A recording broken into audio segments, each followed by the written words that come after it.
Human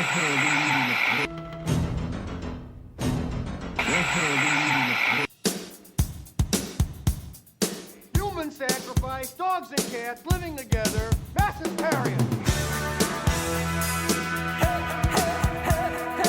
That's it, man. Game over, man. It's game over. What the fuck are we gonna do now? What are we gonna do?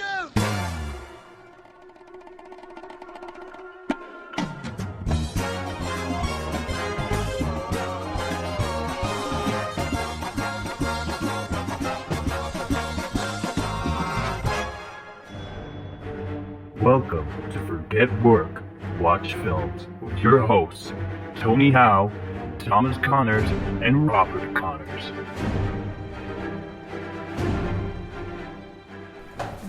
Welcome to the podcast. We're back again for the second time this time. It's me, Rob, by the way. I hosted the last one literally as we went into lockdown, and look how far we've got, eh? All reunited.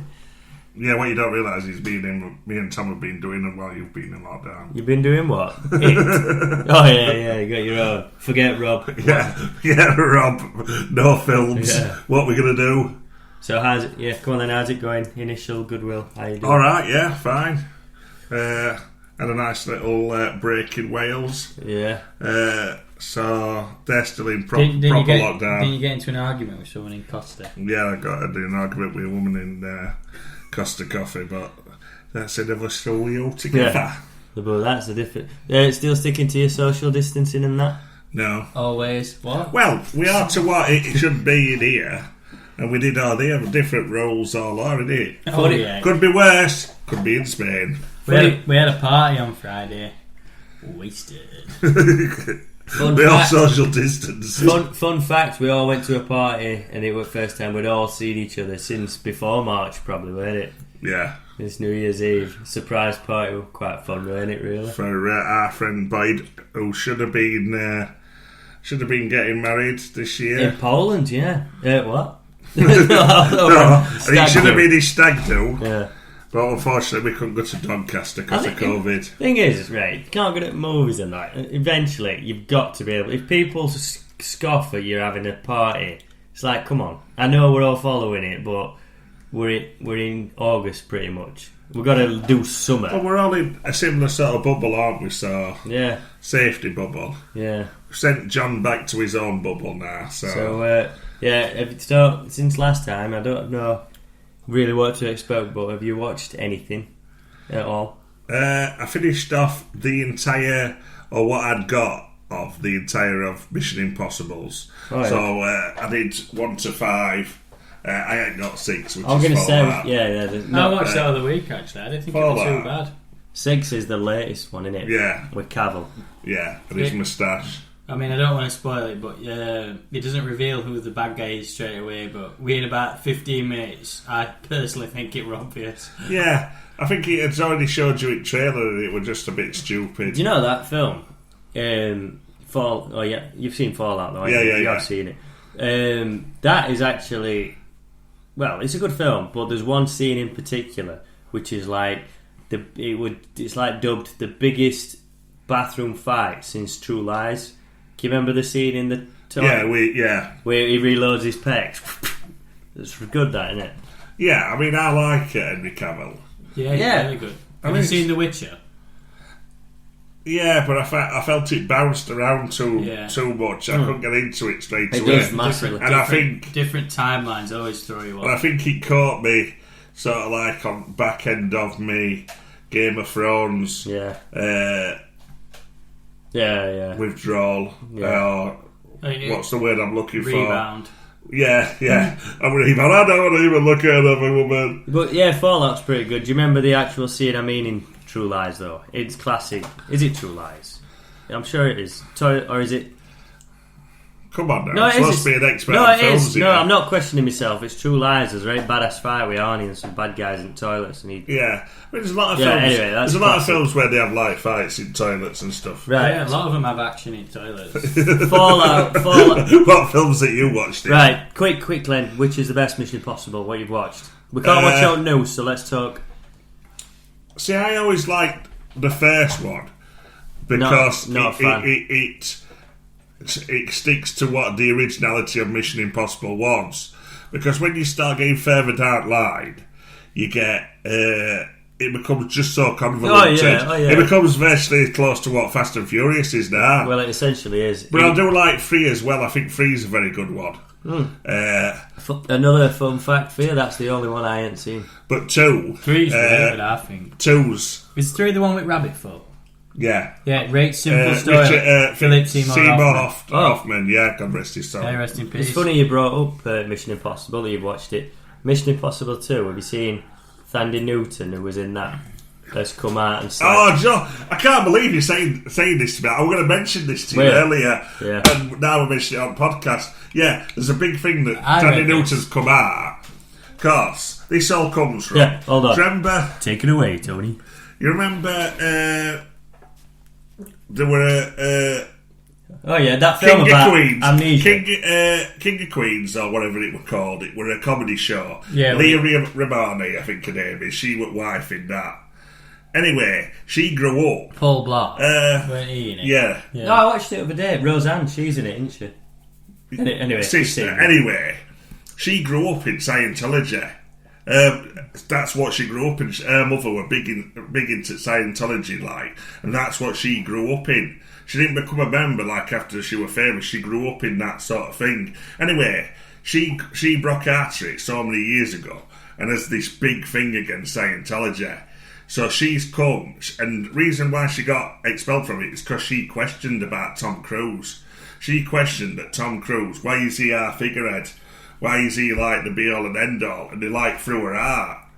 Or she like left, or had this big following ass about it. Anyway, she's come out saying about Thandie Newton, saying that she was scared of Tom Cruise on Mission Impossible 2. Yeah. And it's sad because I always thought that like Tom Cruise were always one that comes across as being right nice to his co-stars, right nice to his... But if you read the interview, she actually says he's a nice guy and stuff. It was just filming scenes with him. The pressure on him was that big that he'd want 110% from you every time. And if at one point she was struggling to deliver a lines because she thought they were stupid, so he acted it out. He acted her part out, and she just felt right intimidated and right like she just thought he were right. But she'd starred with him before. So what you she just previously said, starred with him in Vampire. Oh, Interview with a Vampire. That's a good film. Upon what you just said though, he's famous for being nice to his co-stars and being a right nice guy, but that's usually after the hard work is done on a red carpet or in a chat show. Other week when we talked, I think last time, about The Last Dance and how emotional and difficult it is being on a team with Michael Jordan. Yeah. Is that not the same? Would you, if you were on set with Tom Cruise, would you want him to make you bring your A game? Yeah, of course I could. Yeah, exactly. But you don't hear about him being like Christian Bale, kicking off and stuff like that, and he's like still well respected. But she was saying about, well, he's all this and all that, can't keep a marriage, doesn't see his kid. But then you think, well, I know people like that. Yeah. It's hard to. The problem is with Hollywood, it's hard to differentiate the true from the bullshit. Surprisingly, flicking through last night, and it come across this like documentary film done by Joaquin Phoenix. It has to it's not done by Joaquin Phoenix, but it's by River Phoenix. It's done by Alex Winters from Bill and Ted. Oh, it's about sexual abuse and stuff. And it's about child stars. Oh, I want to watch that. And it were. I don't know how far in it I were, but I were gripped. Is he a child star, Alex Winter? Well, yeah, because he was young when he first sort of like went Lost into Boys, it. Lost Boys, Bill and Ted, and they're talking to a range of stars from Corey Feldman. He's got to be in it. Corey Feldman done in one of the main ones in the interview, but he does have a part because they sort of like cover about mothers being quite dominating, like that. Henry C. Thomas? Yeah. Who's from E.T.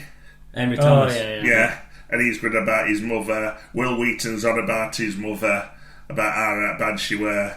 And there's a bit where they're talking to, I can't remember her name, but from Westworld, blonde hair lass. I know what you mean. It's like a 3-syllable one, isn't it?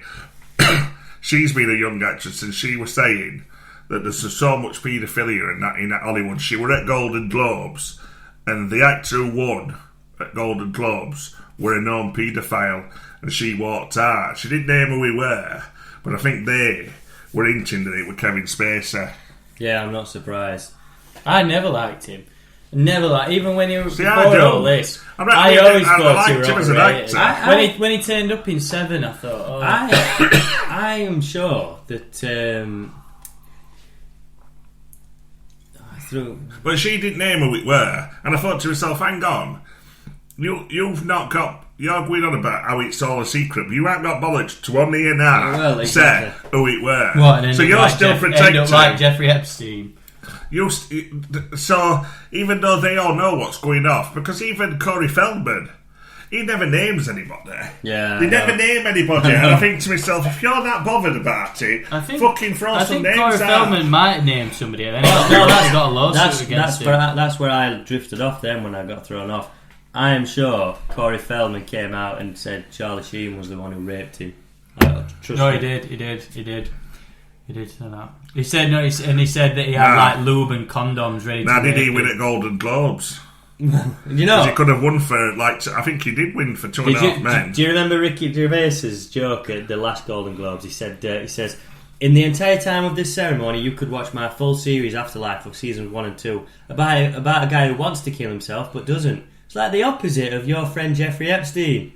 And they all go, oh. And he goes, don't look at me, you guys did it, you knew what you were up to, and they all freak out. Yeah, because they all know. So, I mean, there's some, like, I mean, look at Harvey Weinstein. Yeah, well, that's the thing. But to me, it's all known through art. Yeah. Well, he's not, I don't think he's a paedophile, is he? He's just a rapist, sex pest. Yeah, but what I'm saying is, it's all one big Hollywood, and there's only certain people, like, they'd said to Gwyneth Paltrow about Brad Pitt having a word. Oh yeah. If Brad Pitt weren't Brad Pitt at a certain level, he probably wouldn't have been able to have a word, would he? I genuinely can't remember what point we were on before. Mission Impossible. So which one's best?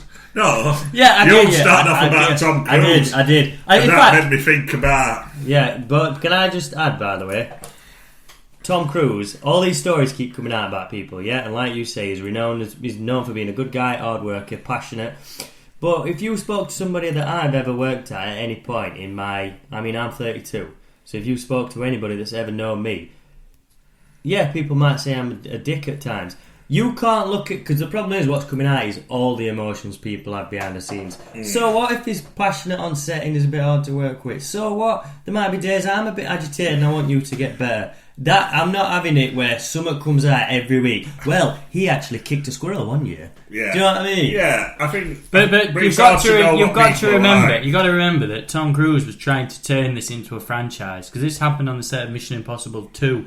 So he must have had a vision of turning it into a massive blockbuster franchise, and obviously 5 films later, he's achieved that. You don't achieve that without dedication. You also don't know. These are a few things, and I'm not standing up for stars because I think half at time they can be sort of like not as like white and white and they come across.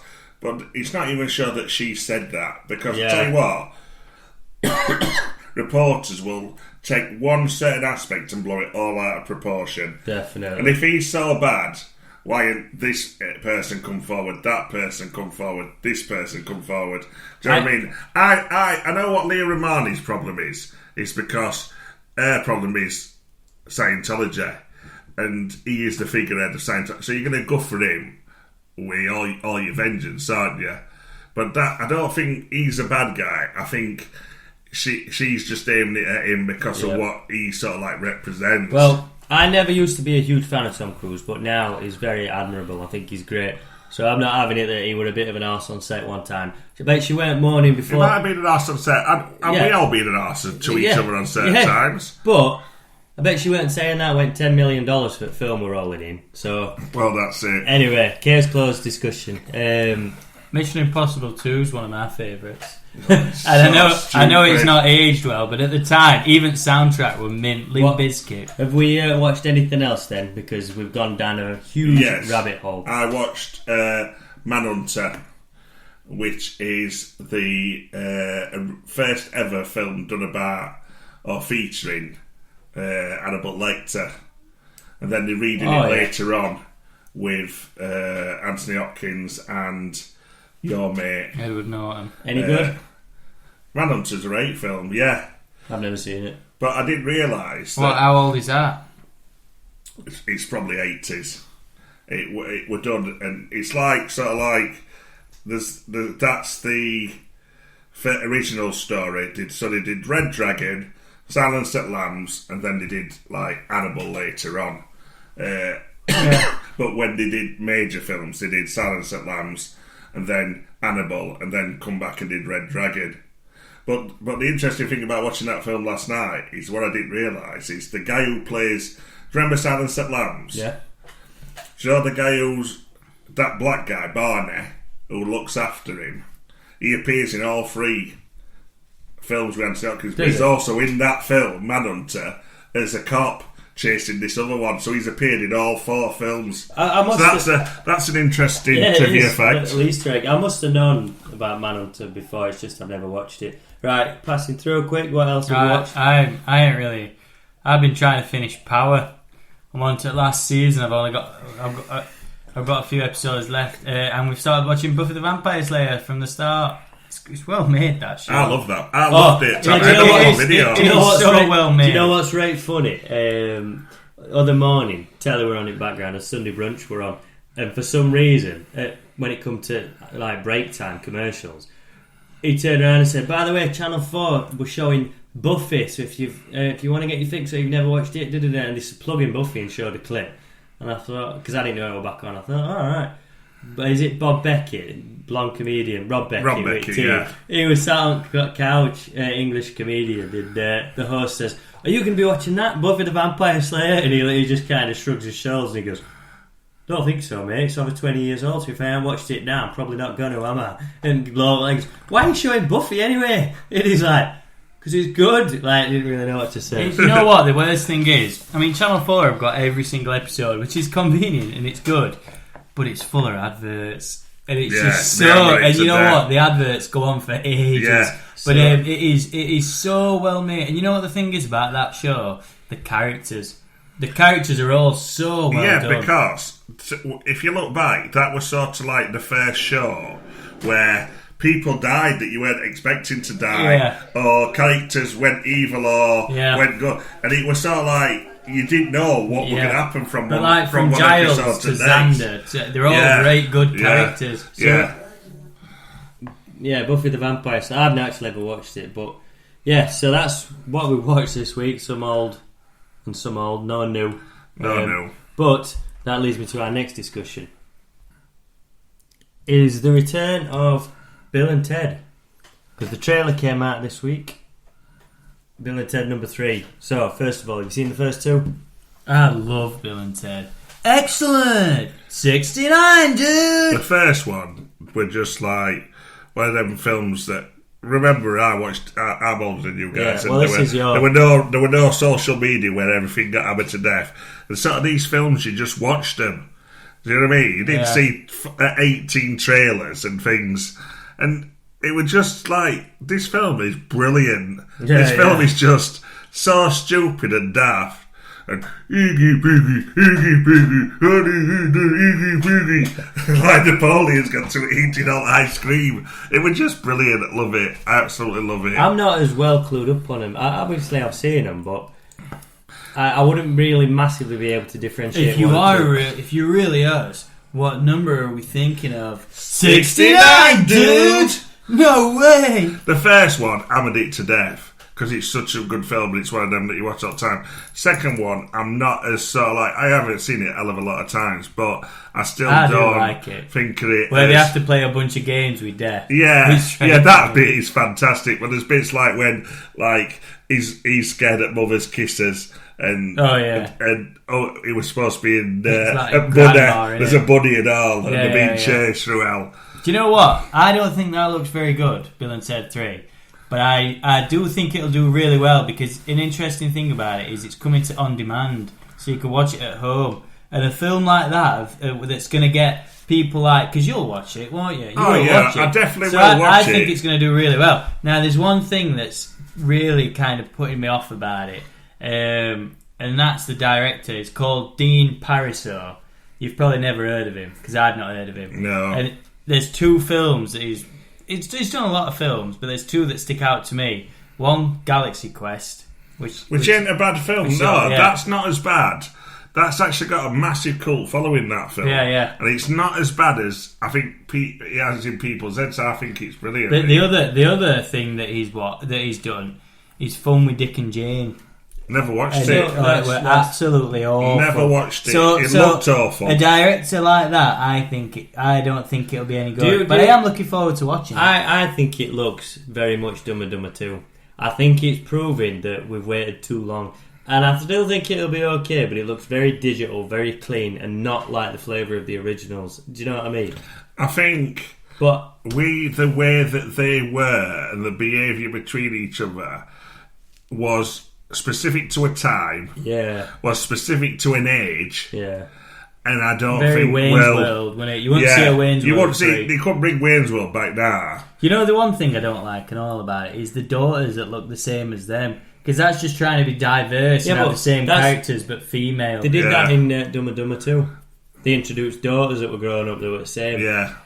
No, and I don't have high hopes for it. And you will watch it. I don't think the prison scene looks too funny either, because it doesn't look real. Well, I think there's going to be a lot more storyline here. Yeah. I think now that, because I've seen like the second trailer now, I think it shows a bit more story where you've got to have their story coinciding with the daughter's story. Obviously, they're trying to get a band together, and then it'll come together at like Fair Act and all this and all that. But is it? I suppose it's a good thing to have a sort of positive film, a fun film, a side film. And I think it will be a fun. I think it will be like when you like meet an old friend after a long time. It's nice, but you won't really sort of like meet up every week again. So you'll just have that nice moment, and that's what that'll be. Where you just bring shots over and over again at a party. Anyway, Bill and Ted 3, are we looking forward to it? Yes. Unanimous, yes.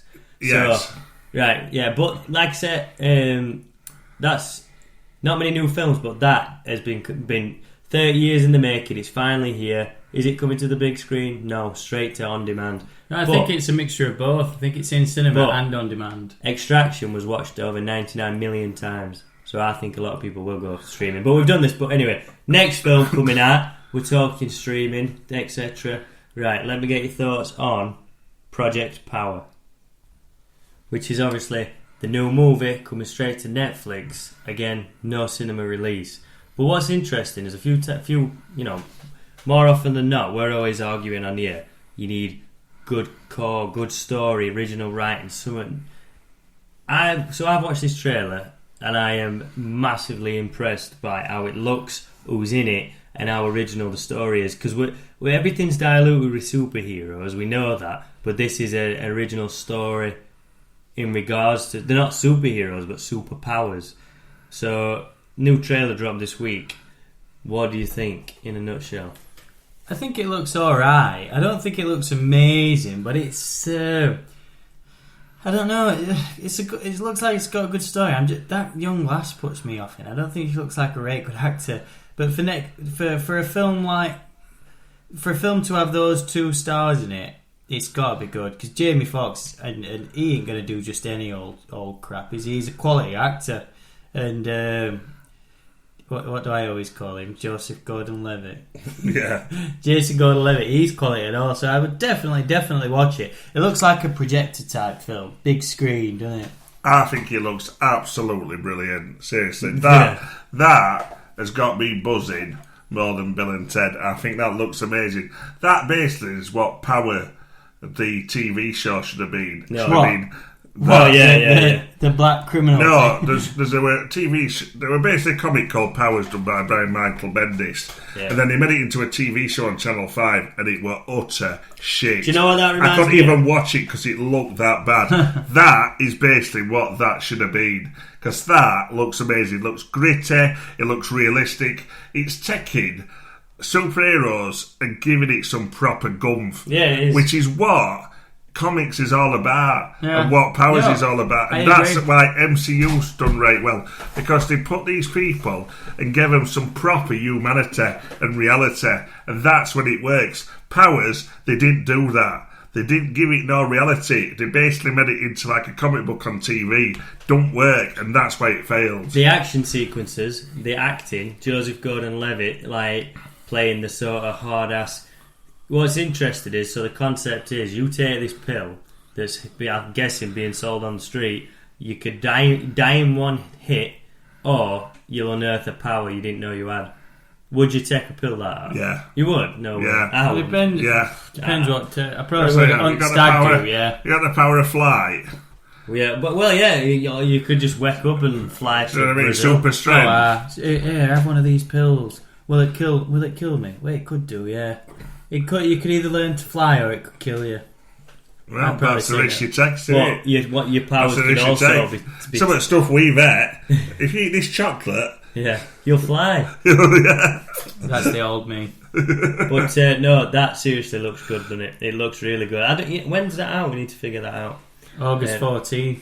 I'm excited. It'll be in 4K as well. But- To me, there's something that they could do with that though. Original, isn't it? It can run. Well, this is another That could point. be a Netflix TV show. I was very. 'Cause I thought it was a Yeah. TV show. I watched that trailer and I was adamant it was a TV show. Absolutely, but it looks like it's too good of an idea to use for a film, Yeah. isn't it? But if that goes well, I mean, I love them actors that are in it. That's what helps me. It's somebody that I think, yeah, I could watch them. And to me, chuck enough money at them, they'll do a TV show. Well, Netflix is king at the minute. Well, of course it is. Netflix is a studio that writes, produces, casts, and distributes its own films. So when they do quality like that, how are you gonna compete? You got to make original, smart stuff. Well, that's it. But you've got to have hits. You Oh, can't just trail that shit. yeah. You've got to have hits. So- But to me, that's a hit. Project Power, Bill and Ted. Which one would you download first? If they come on both at the same time, it'd have to be Bill and Ted. Oh, really? Yeah, Yeah. I would.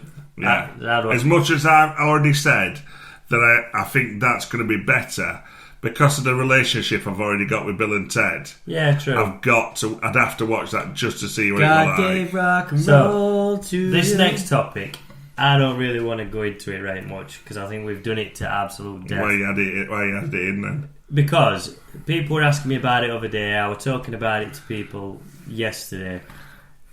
Is it what the people want? No. Give the people what they want. We're only going to spend 5 minutes on it, but in lockdown, big massive thing, because you'd be surprised. I thought we'd gone through this, but we haven't. The Snyder Cut was officially confirmed and announced. Right. The internet is buzzing. That was announced during the lockdown, so we didn't actually. You said in the last time we talked about it, it was going to happen. I said it was going to happen. We knew it was going to happen. Yeah. Are you surprised that it has? No. But the pandemic's helped. Oh yeah. The pandemic has helped him to do this because the NASA. Because I was saying this to last night about there's no new movies being made, there's no new programs being made. You look at programs on TV now, it's all about travel shows, unseen bits. Yeah. And basically they've sat there and said, well, hang on a minute, we can release another film. And after it's already And done. because it's all because you think how much they must cut out of films and how much they must cut out of TV shows. There's always enough to make more. They normally always get stuck on Blu-ray, don't they? But Yeah, so that's what's. We knew it had happened anyway, but as soon as pandemic, boom, it's set. So, for example, JJ who messaged in, he's super excited for this, and he asked us, please make sure you watch it when it releases. It's potentially over 4 hours long, Yeah. and it's potentially going to be a TV show. Do you think it'll work over 4 hours long, and do you think it'll work as a TV show? Well, maybe it will work over 4 hours longer because the problem is you're trying to introduce so many characters pretty much at the same time. I know we've had sort of like Aquaman, Wonder Woman, and Batman and Superman, but everything else, a lot of the MCU were already introduced in other films and had their own range of films before we even got to Avengers. So it might explain a lot more. It will, which might allow it to easier to compress. Well, it might do, but I mean, the Zack Snyder cut. What, like bloody Sucker Punch was the Zack Snyder cut? That were rubbish. Like Batman and Superman, the Ultimate Edition was the Zack Snyder edition. Well, it'll please some fans, but it's just not for me. But allegedly, it's not got any. It's only Zack Snyder. Can I just reel off a few things I've written down? So, go on. Obviously, it's expected to cost millions, like absolute millions. A big head at HBO said, if it costs 25 million, I'll be happy, because it's going to be a lot more than that. It's got. What do you mean? So reshoots, re-editing, special effects, they've got a lot of work to do. It's going to be a budget of tens and tens of millions. Really? Yeah. I thought we're just going to whack a lot of stuff. Not reshoots. No, they're doing like, because he's got scenes with like Martian Manhunter and stuff like that. Do you know the Affleck's back? The lieutenant from Man of Steel, at end where he says, "Why are you smart?" He's like, you'll remember him. He appears at end and he speaks to Superman and he makes an agreement. He's in Justice League briefly, I think. Yeah, I know what you mean. He's a guy who's in like loads of films. He is the Martian Manhunter. Right. That's confirmed. Just Green Lantern, he's in it as well. That's confirmed. So Zack Snyder is not taking a penny for it. He's doing it for free for the fans, not taking a penny whatsoever. All the cast have actually been slagging Joss Whedon off, who wrote and created Buffy, obviously what we mentioned, everything else, Avengers. The cast of Justice League has been slagging him off. And I think that's hilarious, because basically it's like when you used to work at Game, and if you got dragged in at last minute to cover somebody else's shop, you'd walk in and you'd just think, what is this shit? What is going? Joss Whedon has done the Avengers. He's done Avengers Assemble. He'll have turned up to the Justice League set, the sack of shit that was, and thought, what the fucking hell am I doing here? And obviously, it sounds like he's taking it out on staff, on the cast. But that Ray Fisher's come out with all accusations. But I thought he were rubbish in it. I know Cyborg didn't get the angle that he wanted that was originally in the script. But I don't think you're a right convincing actor. So I've seen none of this. What have they said? I know. No, he said so. Ray Fisher, Cyborg, has come out. There's a clip for him promoting Justice League originally. He says, Zack chose the right guy in Joss Whedon. He's going to finish it. He's going to do a good job. We trust him. Anyway, last month he come out and said he was unprofessional. He was a bully. He was intimidating. He was aggressive. He were nasty to people, and he is evil. He name dropped a couple of Warner Brothers producers as well. Is it Warner Brothers? A couple of producers. Yeah, me and Warner Brothers. He name dropped a couple of the high producers and said that they were enablers who allowed that behaviour to carry on. They also turned around and said he's only like this because he had the face on because we asked him to say Cyborg's catchphrase, and he thought it was too cheesy or something. I don't think Cyborg had a catchphrase. Yeah, I'm pretty sure he does. I can't think of one. It's morphing time. But I cannot think of a Cyborg having a catchphrase. Like what? We'll look at. I'll find out. And then, obviously, a little bit of footage has come out, and it's Superman in his black suit, the death of Superman. Yeah. So I know we're slagging it off, but like I said, JJ, for example, he says Zack Snyder is a master director. No, I'm actually looking forward to seeing it. I knew you were going to say that. No, because I've not watched Justice League since. And to tell you the truth, I don't want to watch it again because I'm waiting for this to come out. Yeah, that's true. Well, it shouldn't exist anymore, shouldn't it? Should it? Well, allegedly they're two totally different movies. Well, that's so, like you said, no Whedon footage whatsoever from start to finish. If there's no Whedon footage, then I might watch one just before and just try to compare. Then we'll talk about the compare. They did like an online Comic Con thing for DC last weekend, and somebody actually asked Zack Snyder if he'll use any Joss Whedon footage in the Snyder Cut, and he said he'd rather burn the whole thing than use any footage that Joss Whedon shot. Well, then that's going to be fucking difficult to do. That's what he said. How much did they film it before? I mean, Zack Snyder must have... Yeah, but Joss Whedon must have used some of Zack Snyder's stuff. No. Not at all. No, well, he wrote. He must have used some. He can't have started straight away from scratch. No, he pretty much. He might have used something, but he basically the differences are huge. Basically, all the humour and Whedon type jokes, even Lasso of Truth, it's all Whedon. He changed it massively. He changed most of the script. Right. So I might watch that again soon. Yeah, but if you had to put Zack Snyder and Josh Whedon on pedestals, who's the better out of them two? Well, it used to be Zack Snyder, but he would just it used to be because I thought he would one who'd some of the films he'd done first. Yeah. Like original, Watchmen. like remake of Dawn of the Dead and Watchmen and stuff like that. I love them. 300. Well, that's Zack Snyder. Yeah, but Josh Whedon has got. But then he started. I think once he started getting a bit more famous and started. What about Firefly? That were amazing. Did you watch that? See, I watched. I never watched it. Yeah, did you watch TV? I've never watched it, but I know. Have you seen Serenity? No. It's I watched them all. I had Firefly. Yeah, it's awkward for me this because So imagine if you were with somebody 5 years ago and you split up, and they got in touch with you now and said, "I'll be different, come back." I don't. Paul. The thing is, I've got a lot more respect for Josh Whedon because Josh Whedon did a runner writing X-Men. Do you know what I'm saying? With John Cassidy, so I do like, but I like him. I probably would say minutes.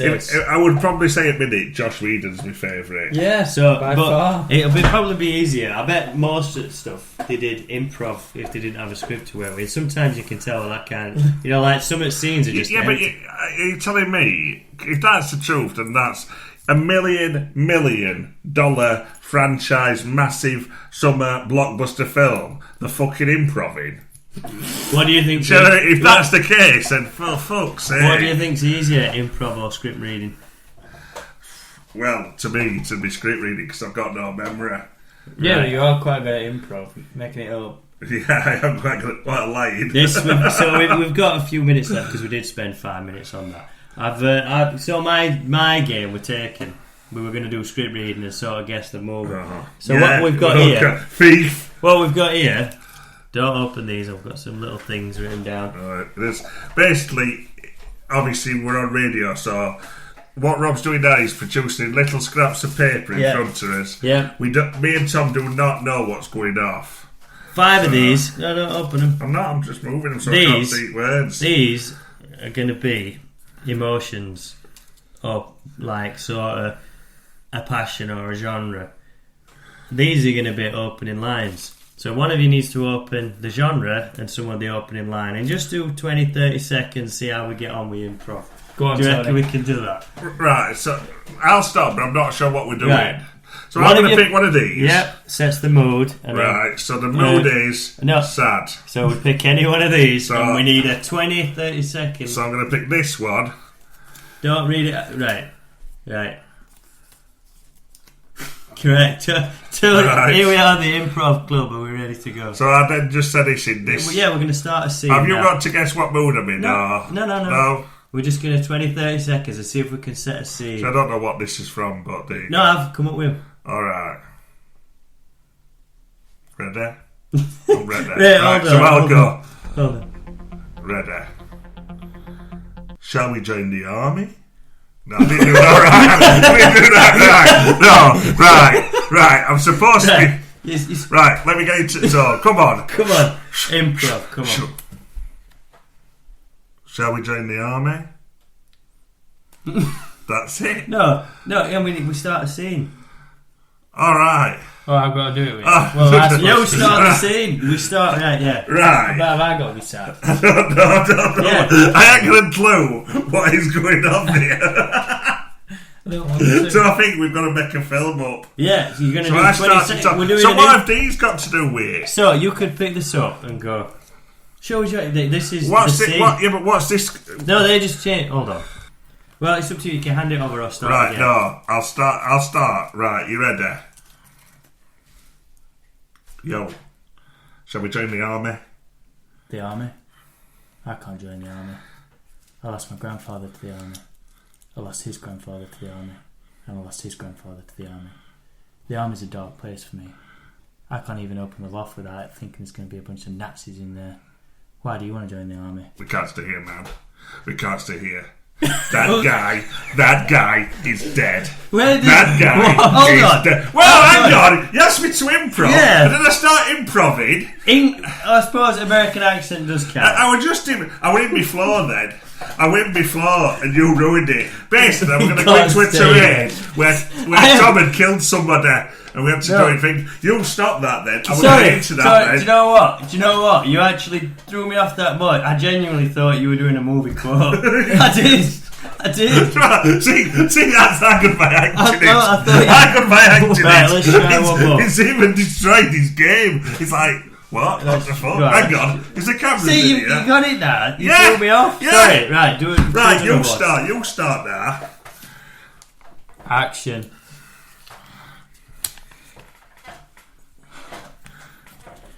Okay, you ready? Officer, please, this is my last chance. Please don't give me a speeding ticket. Please, they were chasing me, man. They've got guns. Get your goddamn hands out the goddamn window. I want to see those baby blues, or I'm going to shoot your goddamn head off. You hear me, boy? But they got guns. But they got guns. Come on, try another. It's funny. One You've got more. it now. Yeah. One more. We'll try one more. Right. Don't know what this means. Hold on. Scared. I'm going to be scared. Right. No, that one. Do that one. Right. That one's a good one. Right. Don't reveal what it is. Hi, I'm wondering if you can help me. I have been searching for a big black clock for weeks now. Where can I find one? Back the way you came.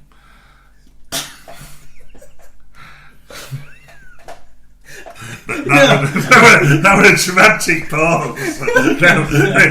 What we needed then was some like scary music, like and then lightning striking, and us like just looking at each other. The thing is, you see it a lot, especially, and I think even a few Marvel films, little bits of improv. I think it's harder. Well, of course it's harder. It's got to be harder. It's hard to do, isn't it? Do you know what I mean? Do you know what I always... Do you know why I always think... I'm not obviously thinking I wouldn't be a star anyway, or a film star. But I've got no memory. No memory You don't need a recollection. memory. And I don't think I could remember script. But I was watching one about filming. And it was somebody like Ellen Mirren, Meryl Streep. And they were constantly got the script with them because they couldn't remember it. Yeah. So every time it went off... Yeah. Because obviously scenes you don't normally film a scene for longer than a couple of minutes, so they'd just remember that scene and then have to go back to the script, which I would have to do all the time because can you imagine if you had to remember a full script? I was watching a clip from Graham Norton the other day with Josh Gad and Judi Dench and Johnny Depp talking about Murder on the Orient Express, and Judi Dench couldn't remember her lines. So this particular scene, if you watch it, she keeps looking at the floor all the way through, and that's because the whole scene was on the floor written down. Well, and a lot of like big names out there literally are based off improv, aren't they? Because basically what spurred me on is I was watching something with Eddie Murphy. I suppose it's similar to other actors. Come on, he's a comedian. Yeah, I know. That guy, if you looked at him, Robin Williams, Bill Murray. you know what I mean? Bill Murray's the king. Bill Murray, Truman Show, Jim Carrey. I bet they can absolutely do improv till it comes out of their ear holes. I can, but you just need like quality people with you. Like you had a good American accent though, I must give you that. Thank you. The thing is, in my head, that first bit I did when we were in army, so with that good it threw you right off. It did. I actually thought you was doing it can't stay here. I thought that were a movie. I thought, hold on. Hang on. I just didn't know where you were going with that storyline, because to me you were asking me to join an army, and I had PTSD and I was just about from to the tell army. you that you'd killed the guy. But because I was how did acting. that match But to because what I was I was acting. How did that match to what I was saying? We can't join an army. All I see is Nazis. We can't stay here. Yeah, that was because it's messing with your brain. That were your problems because you've got problems with things. I'm going to say, well, we've got to join the army because you killed that guy. Oh, right. Well, so never mind what you fucking seen your granddad's wardrobe. But that to me, the way it came across was you wanted to leave the room not leave the country and join the army. No, I'm having to but give a you were reason conveying of sad- why I was saying, shall we join the army? So anyway, time's up. We tried a bit of improv instead of script reading. It was actually pretty funny, really. But You'll have to let us know, tune in guys, next what you time. like. Bye bye, guys. Send some lines in. Bye. Bye. See ya.